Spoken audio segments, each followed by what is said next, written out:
Uri Marchand, welcome to the podcast. Thank you. Thank you for having me. Welcome back, I would say. You've been here before. Indeed, I have been here with the wonderful Lee some time ago after we've hmm done the Tabix acquisition. That was a fun episode. Yeah, and you're still in the same place with a wooden background, so I brought my wooden background just to counter it. Just But to balance the playing field.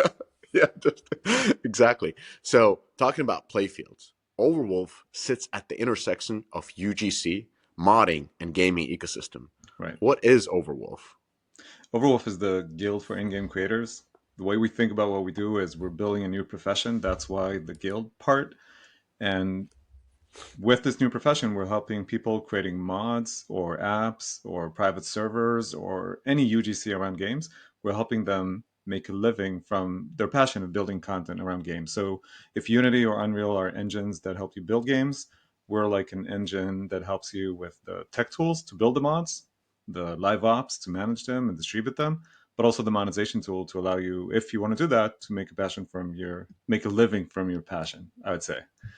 So yeah, this is what we do. This is what we're about. Nice. I mean, it is.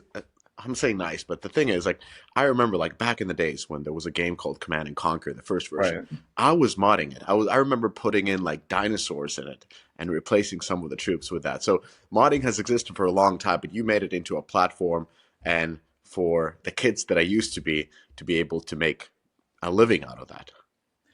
Correct. And you're right. Modding has existed since gaming started, pretty much. I think mostly because people who back then had PCs that were kind of the first gaming devices, pretty much, were also tech savvy and they wanted to kind of play around with things, make it their own, understand how these games work, which resulted in additional content.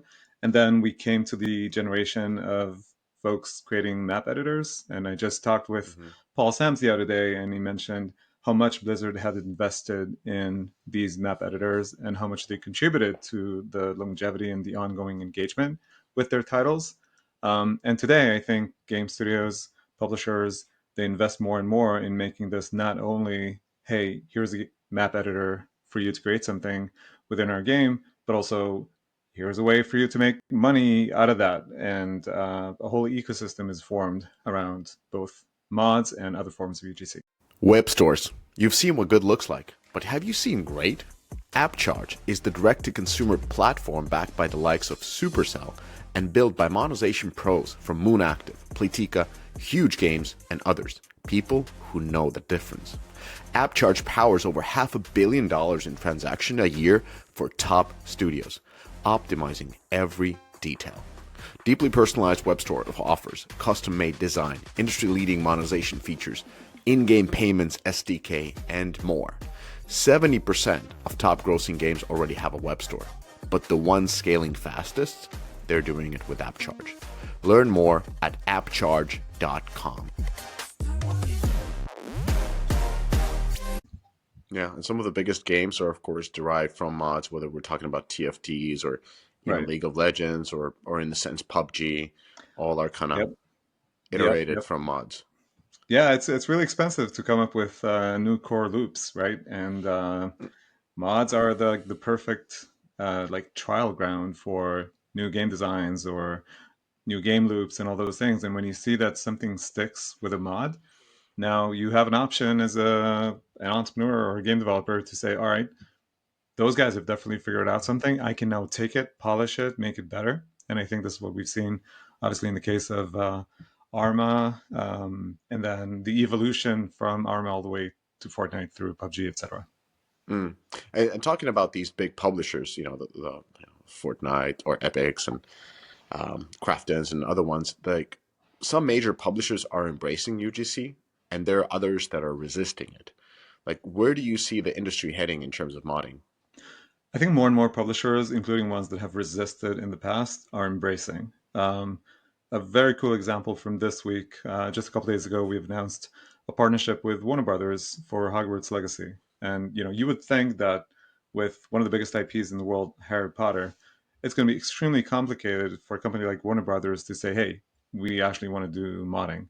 And it was a long conversation, and they had to kind of feel comfortable with our ability to provide for them a safe solution that is perfect in terms of quality for their players, but also has the appropriate guardrails for people not starting to work on content that the IP owners would not appreciate. And so once we've crossed this chasm of providing them the comfort, here we are. We just made the announcement. We're going live today, and let's see what the future holds. But we're very optimistic. So I do see a shift towards thinking about this in a much more embracing manner, if that makes sense. What's the reason for a company like Warner or a game like Hogwarts Legacy that was, top selling game of 24, or was it 23? 23. It was Either 23. 23. Yeah, Yeah, yeah. years go fast. Years go fast, indeed. So what do you think? I mean, you know it, but what's the reason for them to embrace modding, and especially what, a year and a half after the launch of the game? So I think the core reason is wanting to provide more content to their fans and players. Um, and I think this is pretty much fundamentally true across the entire kind of realm of folks that want to integrate UGC. At the end of the day, it's very difficult to create content in house. It's very expensive to create content in house. But if you provide the right tools for third party developers, it has been proven across many titles that they will create content. Even if you don't provide the tools, like in the case of Minecraft and how that evolved on the Java ecosystem, they would still find a way to create content that would make the game what it is today. I mean, Rockstar released GTA 5 ages ago, and the game still sells magically, millions of units. And, that's, I think, as a result of it being so popular at Twitch because of the 5M ecosystem, which is, again, UGC, GTA 5 roleplay. And so I think fundamentally, for Warner Brothers, that was like the main thing. And then obviously the expectation is to increase their concurrent players. And so when they want to release additional titles potentially in the future, they have a more engaged audience that is reactivated against a game that they might have played a year ago. They've stopped playing, but holy shit, now there's additional content. Why not? I want to check it out. So I think this is fundamentally how these folks are thinking about that. So it's the longevity thinking. It's somebody doing live ops while you're not doing the live ops in between the releases that on AAA can be a 5 year pause in between the next Hogwarts, or I don't know. Pretty What, much. yeah. So like, when a game like this releases, it could drive 50, 60, 70, 100, 200 hours for the hardcore fans. But Mhm. at some point, there's not much for me to do in the game. And instead of the studio being dependent on their own internal resources to kind of make this content machine work, obviously they can delegate that to their fans. And their fans can sometimes come up with ideas that otherwise would never have existed, like in those new mods that have transitioned to major genres examples that we had. But sometimes it's just a new creative angle that speaks with a very small cohort Mhm. that is now really excited about the narrative, and they continue to play. And because you don't have kind of almost any cost in producing that, apart from obviously the preparation, the live ops, which we're helping them with, they have almost only to gain. And so fans are prototyping for you and testing it for you. What is the reason that the companies would not embrace this type of approach? I think traditionally, um, there were concerns around, um, hey, it's my game. People create stuff around my game. How am I going to be able to benefit from that? It's my game. It's my IP. There was a lot of that we've heard. Um, I think that with time, people understood that if people are creating content for your game and then to use this content, people actually need to purchase your game, then here's your business model. There's a good reason for why people continuously buy GTA 5, good reason for why people still buy Skyrim. And I think a lot of that is related to UGC. So I think this is one, um, I'd say, main reason for why people avoid that in the past. Second thing is just the complexity. Running this as a live ops service, doing curation and moderation for the content. General counsels in big companies are pretty paranoid, and they're paid to be paranoid, Mhm. and they're not necessarily going to get their yearly bonus if you know the concurrency is going to increase because of UGC. However, they are going to get fired if someone's going to submit a piece of content that is owned by Disney, and then they're going to get a lawsuit, for example. And we're here to solve all these needs. So we would Mhm. a make sure that the content is appropriate, and B, we have the kind of the safety mechanisms in the process of moderation and curation, to make sure that if indeed something kind of is released that is inappropriate, we'll take it down immediately. And if we need to um, defend ourselves, we will provide the studios with full like indemnification and like all basically a full insurance suite for their UGC ops, which I think the general counsels would appreciate. So I think it's a mix of the two. One is, hey, just stay away from my game. It's my game. Hmm. That's like one. Yeah. And then second, the complexity of running a live ops UGC business. Hmm. Uh, yeah, I understand it. It's a little bit of a like a defensive thinking rather than it's kind of weird because you have these great examples even coming in from companies like Blizzard and Riot, Right. finding success now Warner Brothers, and then some other companies still being afraid of the negative rather than embracing the positive, given the long cycles of the releases. Interesting. Yeah, I mean, being afraid of negative also touches on the fact that 5 years ago, 6 years ago, 7 years ago, there wasn't a good third party solution that helps you with Hmm. mitigating all these needs. Right now, there are solutions. We have our solution. There are other solutions out there in the market. And so, you could even go and work with Steam Workshop, even though that does not provide you with cross platform support or it does not provide you with some of the guardrails that we have in place. I think one of the reasons why Skyrim mod monetization failed about a decade ago is how kind of the whole sort of policy around how that went around and attribution rights, and we can dive deeper. But I Hmm. think now compared to the situation 5, 6, 7 years ago, there are a lot more solutions that can make your life easier should you want to go and explore this route. Game devs. We know that great gameplay is what players love, but integrating metagame features like challenges, progression, rewards is crucial for retention and monetization. However, coding them is a tedious and time-consuming process. That's why top studios have turned to Hero. Hero provides a complete suite of battle-tested metagame features that are quick to implement, letting you spend more time on the core gameplay experience. Ready to ship fully featured, engaging games? Check out Hero today by clicking the link below. Mm. Well, talking about different solutions, or especially UGC, what do you think about platforms like Roblox and Fortnite Creative? What is their impact on modding?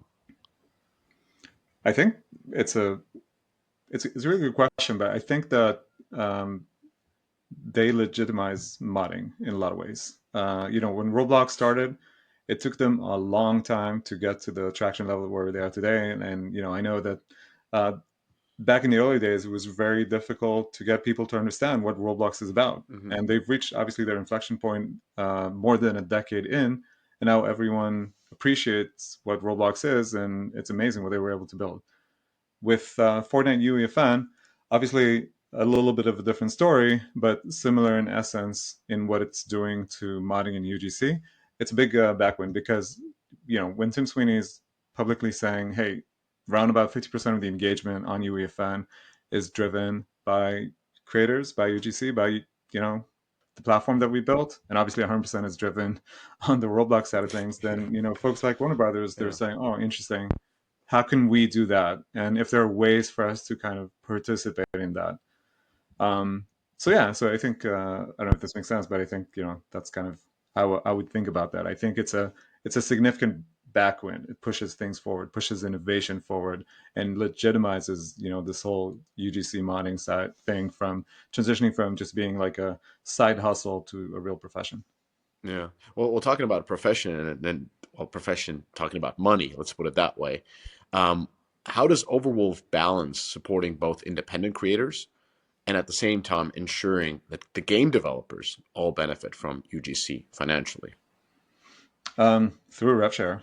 uh, with the games that we work, like Arc, uh, the creators get 50% of what they sell, and then we split the rest with the studio. And so predominantly there's a revenue stream that's being generated. The key part is the creators, because they think even if for the studio it's not a very significant revenue stream at the moment, for the creators it's what's going to convince them to come back and create more content, which then would increase the longevity of the game and the amount of people playing the game, which then would increase the game sales. And so the first answer to your question is rev share, that kind of splits between the parties that are involved in building this whole thing. But then the second thing is game sales. Mm. This is how the studio would get the revenue. Got it. And it's almost like there's a very limited downside to the studios participating, because it seems like most of the studios that that take part in this and are part of Overwolf don't have a live ops model. They don't have live games. They don't have microtransactions. So for them, it's more like we don't do it, and then there's going to be the silent period between our releases. Yeah. Or we do it, we keep our fans engaged. They come up with new ideas. We keep our community going, and through that, we likely keep our audience for the next release. Yeah, I mean, I agree with how you're saying it. It's like there's almost no reason why not to do it. Apart from it does take some resources. You do, need to have a couple people interacting. The community team is going to be busier when these content releases through the communities are happening. But I think it's a worthwhile investment, particularly when there are third-party services that will give you the full package, so that you don't need to spend a lot of engineering power on that or anything like that. It's mostly people that, I would actually argue that, game producers and community managers, they could actually benefit a ton from interacting with creators, because they're going to get direct feedback on the game. They're going to get ideas on what build in the next, sequel of the franchise. So, instead of just immersing yourself in 3, 4, 5 year cycle of building the next version of the game, doing that while speaking with creators and seeing what creators create can actually bring amazing ideas to the table. Yeah, of course I agree. It's testing, and especially having the relationship with your community that is ongoing is important, rather than being silent and then coming out like, "Hey, we have a new game. Go spend $80." Exactly. It's like, no, I understand. I understand that part. That makes the sense. But talking about the creators, how sustainable is modding economy for them? Like, do they make enough to make it a full time, or is it more like, you're going to school or university and then you're modding on the side and hustling a little bit of like you're not doing food deliveries, you're doing mod deliveries. Like, where are we on this?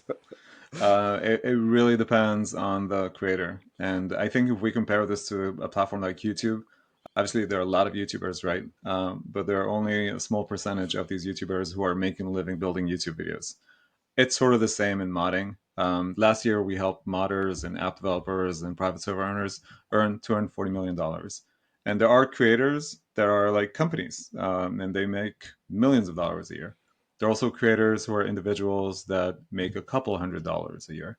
And so it's a very wide range. But the bottom line is that you can be successful and you can make a living building UGC around existing games. I'll give you one example. Mm-hmm. There's a creator, his name's Sandy, on Arc, and through his premium mods, he's generating over $10,000 a month, which is a decent outcome. It's not maybe, for now he's not going to be like a millionaire out of that, but it's a decent outcome. It's a decent living for someone who's kind of again living off their passion. Yeah, being a millionaire is like it's a quite of achievement. I know we say it kind of casually, but like if you're making $10,000 of modding a game you like and having a community that plays it, that's really good. You're making like doctor money. Like absolutely. There's nothing to sneeze on. No. This is really good. Again, there are many art creators. Yeah. He's one of the successful ones. But I think this is exactly kind of what we're enabling. Even $1,000 a month, it's a nice additional income. It's like owning a flat and renting it to people or something in the neighborhood of a flat. And so so I think, and at the end of the day, some studios, when they look at these numbers, for Arc, we think that we're going to do in 25 like high single digits in terms of the total revenue, just based off of what we've done in 24. So as a studio, you can look at that. All right, I'm getting like 25% rev share off of that. It's like a couple million. Why should I do that? Well, I think the reason you should do that is that it incentivizes the creators, because for the creator that I just mentioned, they're making good money. They're going to keep on creating content, and that content is going to get more people to buy the game. And selling the game is really your business model. And so this is kind of how I'm thinking about this. Yeah. And a revenue share is a tough business model. What have you learned about revenue share through running Overwolf for what? Almost a decade now? More than a decade. So we, More we than actually oh my started. god. Yeah. We started as creators back in 2010. Hmm. We were modders. This is how we started, and we failed. And mid 2013, we had to think about, after we've raised like something like $900,000. We had no money in the bank. We built a bunch of tech and a bunch of tools to create those experiences, but no real traction, no unit economics. We then pivoted to build a platform, and we've committed to being the number one company in the world that serves third-party creators. So because we were creators, we knew what the gaps are. We knew how hard it is to both build things and then distribute them and then monetize them. So we thought, hey, if we're going to solve all these needs for third-party creators, a bunch of people are going to be happy. And then we've expanded our UGC categories from apps to mods, private servers, and recently web publishers. And this is our story. Right now, we're about 210 people. And the key KPI of the company is what I mentioned previously, how much we're helping creators earn per year. And again, $240 million. So that is kind of, where we are. What have we learned about RevShare? I think RevShare is it's probably um, the healthiest, in my opinion, model for building a creator ecosystem. Um, and the reason is that if there's revenue generated, there's quality, there's retention, because otherwise you cannot monetize. And so revenue, even though a lot of companies prefer not to have revenue as their like key KPI, it doesn't feel like it's inspirational or altruistic. But at the same time, allowing creators to make revenue is, and the RevShare business model indicates that the tools work, the go-to-market works, the monetization works, the quality is there, the retention is there. So this is kind of how we operate. This is why I think it's healthy to this ecosystem. If you look at UEFN, there were like models around that where creators would get recognized, and they would make revenue basically from contributing to engagement and driving cosmetic sales, and figuring out like the right formula to how to quantify that. It's a tricky thing, because you know I think a world in which within those islands you actually sell stuff that are yours, that you've built, kind of like what's happening in the GTA 5 ecosystem, or private server ecosystem, or the Minecraft private server ecosystem. I think it's I don't know, it's like slightly healthier to monetize directly from your own experience, compared to saying, oh, your game went viral, this might have contributed to cosmetic sales, here is $10 million. It's more, I don't know if kind of if I'm being clear enough, but I think that it's healthy in building creator ecosystems. Yeah, I mean, of course, I agree. The models that Netflix or Apple Arcade or UFN have created around engagement is is like I don't know. It's like you're inventing a new type of economy when you know that the model that Roblox has, or even App Store or Google Store, Yeah. that works because you sell, and the portion of that goes to the platform, and the portion to that goes to the creator, and then the rest is divided between different type of services that help you to sell more to more users. So Correct. yeah, I do believe in capitalism. So Yeah. I understand how it works. Yeah, I don't need to come up with a different method of value distribution. So Yeah. yes, it makes sense. But has there been like usually with platforms, like the main challenge is how you do the revenue share, and there's always some sort of a changes because nobody is ever happy with their share. The better you do, the more unhappy parties there will be. That's usually the case of platforms. Have you encountered that? Yeah. I mean, over the years, we've had, mostly on the app developer side, people reaching out to us and saying, hey, we're this to that scale. I think we should revisit the rev share. And we were very clear from day one that we're going to be kind of playing a neutral game. We don't want to play favorites with creators, because once we start going that route, I feel like it's an endless journey, an endless hustle. Someone's coming into the platform.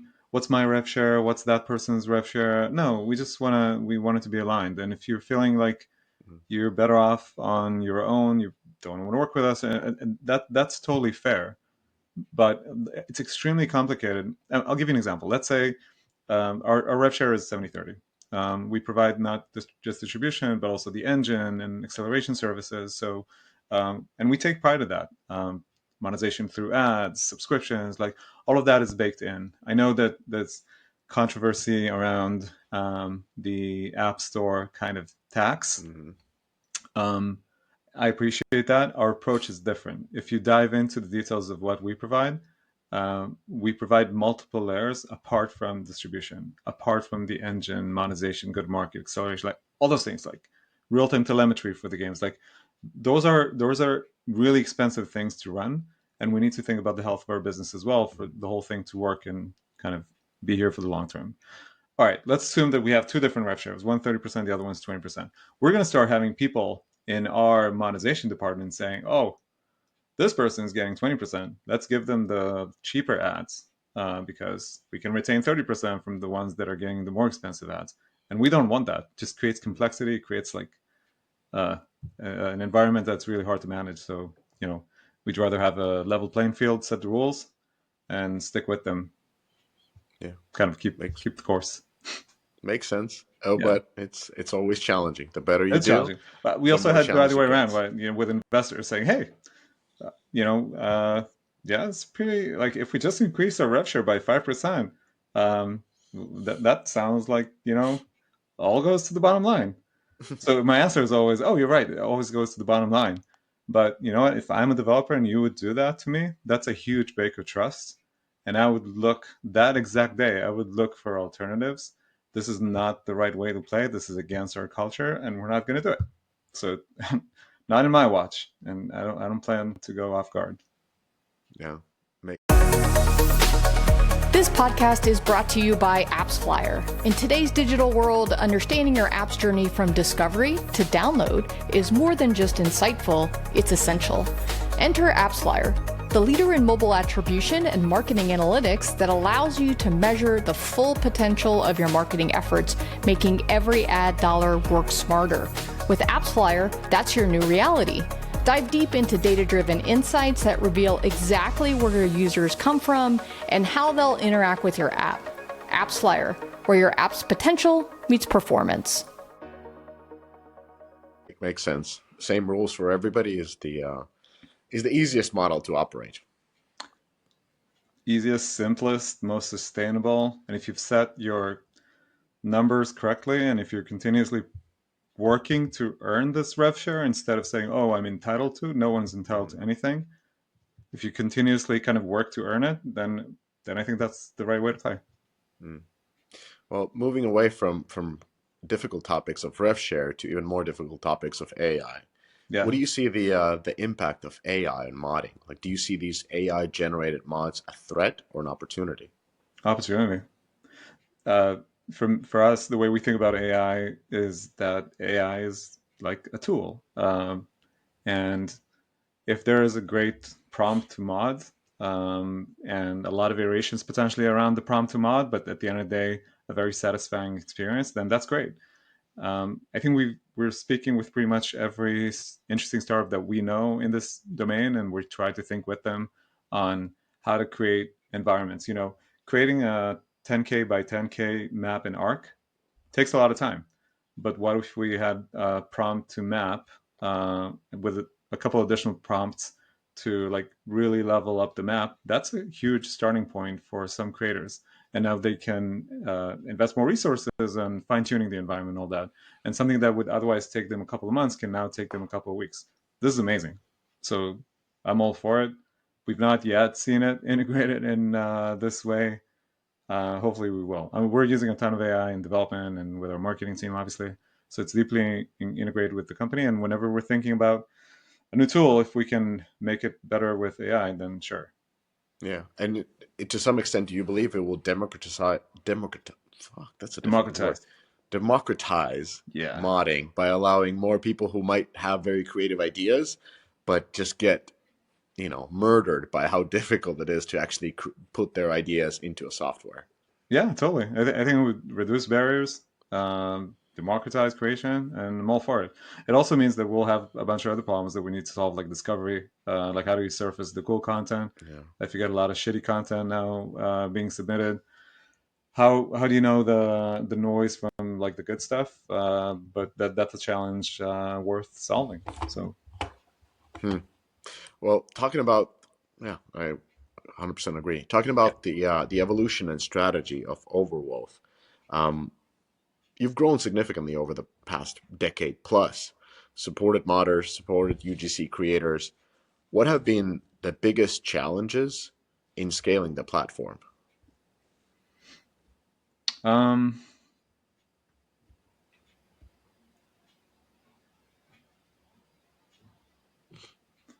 it's a really good question. I'm trying to. I think it depends on the verticals. I think in modding, it's sales cycles. So I mentioned the announcement that we had with Warner Brothers. Mhm. Uh, I think first time I discussed that with David Haddad was like 2.5 years ago or so. Yeah. And so things take time because it requires a lot of work and consensus and integrations. So I'd say long sales cycles and patience. That's one um, big challenge. I think the other one from back in the day, it took us time to earn the trust of the big publishers and to kind of make sure they're feeling really, really comfortable with all the content created in Overwolf, that the content created in Overwolf is safe. For example, Riot Games. At the beginning, Mm. League exploded and people started creating UGC for League of Legends. And at the beginning, it was like, oh, what are you guys doing in our game? And why are you doing it? And it took a lot of conversations and a lot of meetings with the teams over there, flying over to Los Angeles, spending time with them, sharing with them how we're thinking about the content, why we think it makes sense, but also them being very, very open and focused. Like it's a very much community first company. So if the community wants to create something, great, we'll support it as long as it doesn't hurt the integrity of the game. And so there was that as well, introducing the content to new games. But I think those are probably the two areas that are more unique. All the rest, it's like scaling a business is it's pretty hard. Like Yeah. raising money, for example, right? And another one.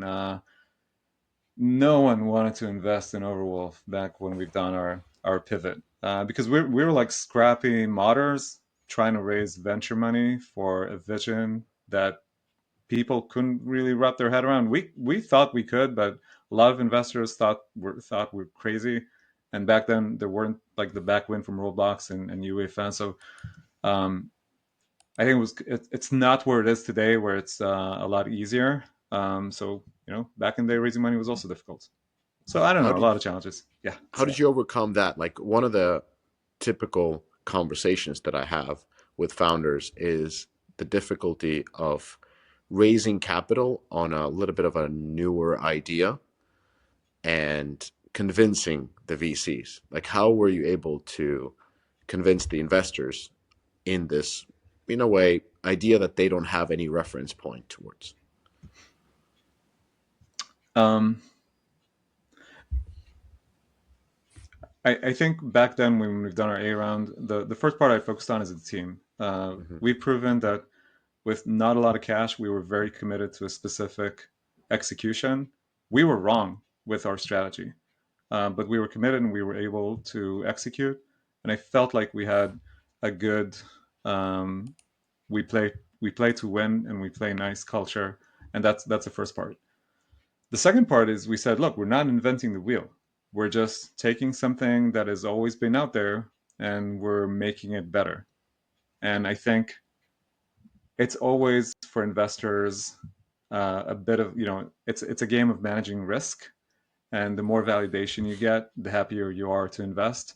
And so if if you check the box and you think that the team has the execution capability and the right culture and the right mindset, and they would win at every cost. And so that's the first part.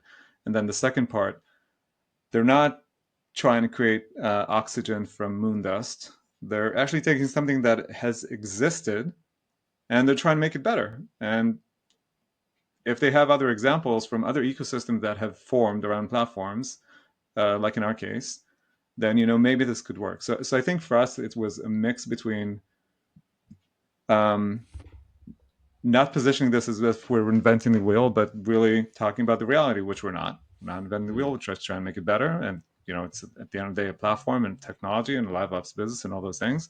Plus team. I think so. What do you think this makes sense? Like as an investor, is this how you think about those things as well? It's the difficult part is when you get a lot of soft no's, too early, come Yeah. with a lead, we'll get back to you, circle back, that kind of stuff. When those no's start accumulating and the founders are trying to understand how they could position themselves to move forward, because it could be demoralizing. But what you're essentially, if you said this, if I heard correctly, just keep on executing and show that you can execute and get back to the investor, show that you've made progress, that you're not just out there pitching and going to work as soon as they give you 20 millions, but you're actually moving forward and they can jump on or not, and that's the way, because what's easiest in fundraising is when you get a lot of yeses, and especially in the beginning when everybody's believing in you and it just cascades and you're basically just giving no's to investors. Yeah. But turning that no around the other way is quite difficult, and not many founders are able to do that. But you've been naturally very successful in fundraising, so yeah, just wanted to ask. I think we've been both successful and very unsuccessful. Mm-hmm. So at the beginning, no one wanted to invest, and then as the company reached an inflection point, and I think we got more validation, then yeah, we had a lot of demand for investments. So we've gone through this whole cycle, and I think at the end of the day, it comes down to obviously validation and risk mitigation, all those things. And I understand why investors told us no back in the early days, because we had very little proof. We had a lot of conviction and some execution capabilities, but very little proof. And we had to do a lot of convincing on our thesis that what happened in gaming over the past couple decades is missing like a home. It's missing like a guild. It's missing like a live service and an operating system and full platform. And this would, at the end of the day, what helped us get to where we are today. And talking about the industry and the challenges, so the industry is not going as hot as it was a couple of years ago with gaming. Yep. What do you see Overwolf's role in the future of PC? Is there potentially mobile gaming coming in? Like, how do you see the company evolving in the current state where the growth is much more incremental than it was before? Yeah. So I think in a world in which I can't remember the exact stats. I think 80% of the gameplay is on like 61 games. And if you read Matthew Ball's recent blog post, then I think new games releases are accountable for ballpark 15% of playtime, and then 80%, 80-ish% of playtime is on the more kind of established, mature live services, etc. So I think our responsibility is to, for these games, allow creators that otherwise would have had to build new games from scratch, allow them to participate in the ecosystem of the larger games. I do see a future in which studios can be formed on top of existing IP. It doesn't have to be, don't have to invent the wheel. I mean, you can work in small studios, you can work in big studios and huge publishers. Some people can make an awesome living on a 5, 6, 7, 8 people studio, creating an amazing experience that's going to be used by a lot of people because it rides the wave of another IP, say like Harry Potter or something else. It doesn't really matter. So I think our responsibility is to enable this new kind of generation of game creators that are not necessarily looking to invent the wheel and build their own game from scratch and then release it and compete with tens of thousands of other games on Steam or on console or mobile.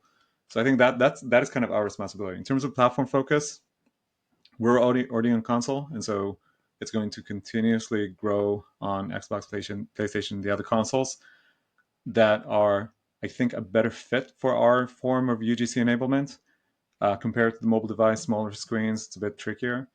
PC is going to be obviously continuously core to what we do. So I think for us moving forward, it's predominantly these two platforms.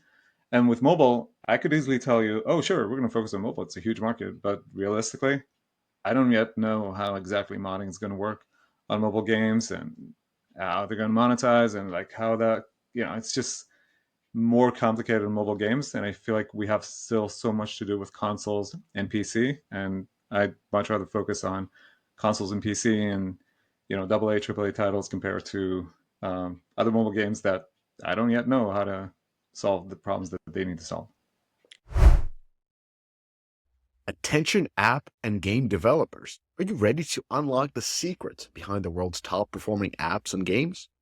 With Sensor Tower, you get the ultimate competitive edge, whether it's breaking into new markets, fine-tuning your UA strategies, or boosting monetization.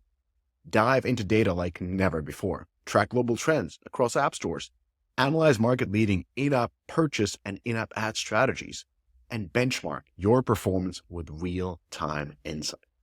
The best part, Sensor Tower doesn't just deliver data, it helps you turn it into action. With intuitive tools and expert analysis, it's everything you need to make smarter, faster decisions. Thousands of app and game studios, from indie creators to global giants, trust Sensor Tower to help them win. So why not you? Start your free trial today at sensortower.com. That is sensortower.com.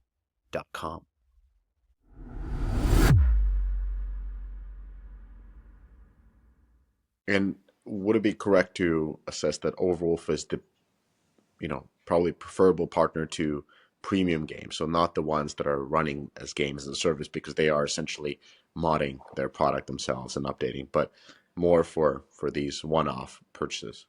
I mean, I believe so. I think we could also be very useful for live service games, but at a different strategy. Obviously, if they monetize cosmetics, you cannot open it up for creators. It breaks your business model.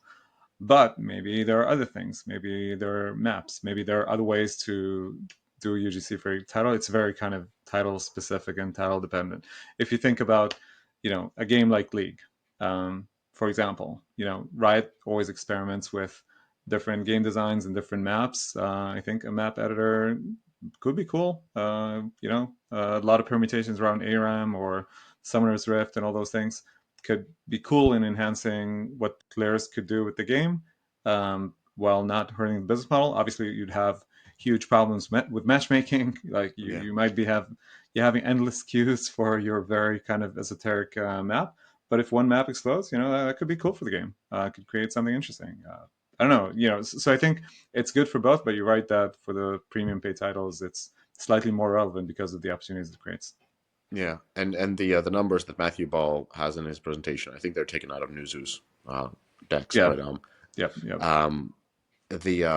it's he presents the engagement times, but not all games are made for engagement. Actually, the smallest percentage of games are made against engagement. Correct. There's plenty of premium games that are just not designed. You play them once through, it's 20, 30, 40 hours, and that's it. No, absolutely. And at the same time, I think if there was some sort of a repetitive content machine for these games and they were insanely popular, then increasing that time from 30, 40 hours to, oh, there was a new like DLC level mod that may cost you $5 or $10, but it gives you another 15, 20 hours in an experience that the game studio would never do. That's pretty cool. Yeah, agree. I want to have like 4 little bit more random questions at the end. Let's do it. Let's entertain this. So what's a game that blew your mind recently?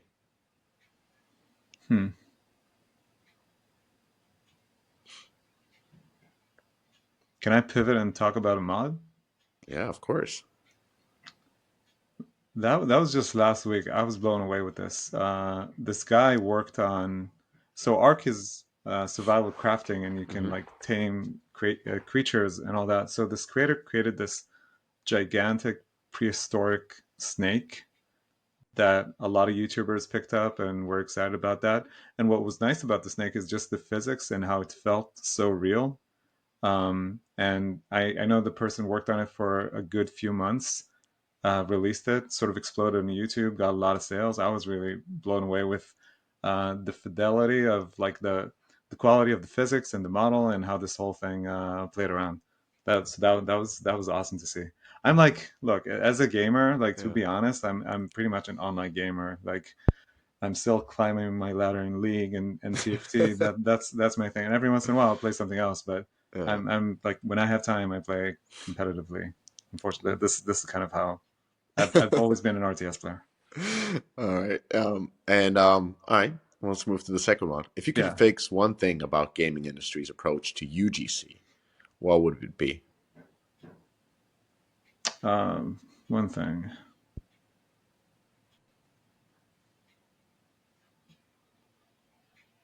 I don't know. Okay, so I think it's not like an overnight fix that I'm going to talk about, but it's like a change in mindset. The change in mindset I'd want to fix is just the the way people think about premium mods, the way people think about creators selling mods. Because I think like the way I'm thinking about this is, um, it's true that mods have always been free, and they're going to continue for the most part to be free. But I see zero difference between a creator who's a modder in Helsinki to a game studio that is developing a game in Philadelphia. It doesn't really matter where they are. If at the end of the day, the quality of the output is amazing and satisfying for the consumer, then I think this is what we're trying to achieve. We're in the entertainment business, and this is what we're trying to achieve. And I would want the industry to be a lot more open to premium mods and creator building those experiences and rightfully being paid for the time they spent building these mods. I think we're on the right path. And if over a decade ago with Skyrim and all those things didn't really work out, now they actually do work with some of the games that we support. But I would want to see this continue. I would want to see, you know, the big studios. Sometimes when we speak with them about premium mods, they're like, "Oh, no, we're going to start free. We're not sure what the community is going to say. Let's take it like a crawl, walk, run approach," which I appreciate. No worries about that. But I think there will be a world in 5, 6, 7 years or so in which it would just be trivial. Oh, of course we're going to do paid mods. Mhm. Everyone's doing paid mods. Why not do paid mods? Some creators, some studios, some really amazing studios. This is what they do. Instead of building new games, they're building premium mods. So why not allow them to make a living? That's probably been too long of an answer, but I think this is the direction. Yeah. Rising tide. Well, what do you say? It's a Rising tide ri- lifts all boats. yes. Rising tide lifts all boats, Yep. and that's with the mods as well. Oh, absolutely. Okay. Um, two more. What do you Yeah. think the gaming industry is most ripe for disruption right now? Saying UGC is probably gonna be dumb, right? Well, it's kind of your business, so. No, yeah. It's like, oh yeah.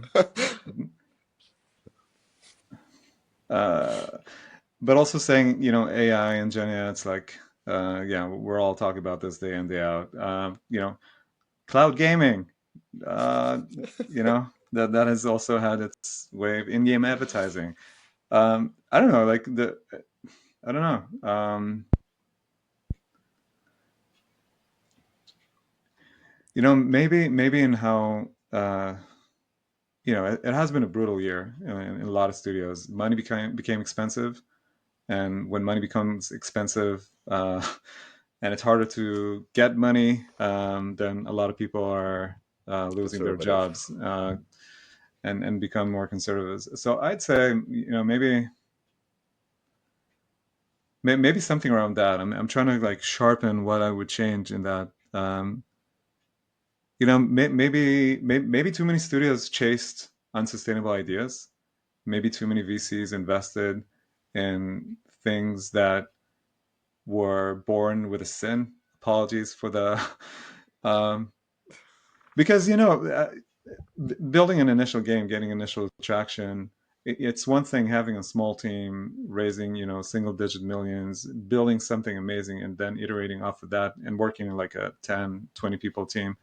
It's a different thing, raising $100 million, working with like a 200 people team, and then taking 5, 7, 6, maybe 7 years to release a title. I think the first version is a lot healthier. Maybe I'm wrong, and I do not have that experience, but it gets a lot harder, and it's a much bigger risk. It's like it's a lot more complicated. So I think maybe if we were more conservative on how we would invest the money and start those things, both in big studio and small, maybe that's a healthier thing. I don't think I've answered your question. So I think you I'll stick answered with this. cloud gaming. Let me put it the way you answered this question, how I understood this. Because we had so much influx of money and cheap money into the gaming, that made the companies or the startups that got this money, instead forcing them to innovate something new, they were chasing the biggest categories because they had a lot more resources to do that. And when you do that, you kind of kill the innovation because you're not trying to challenge the incumbents with something that by creating something new.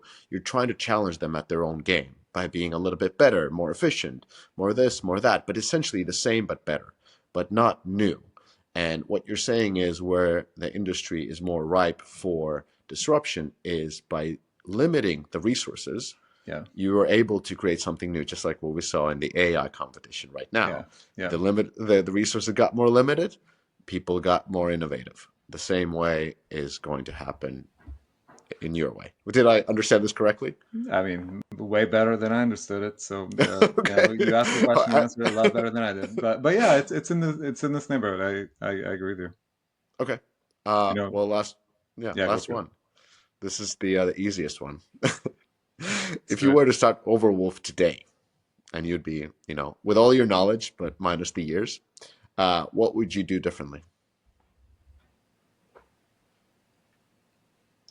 The main thing, and it's from the early days, and it's probably the hardest learned lesson, is commit to one thing and commit to being the best in the world in that specific thing.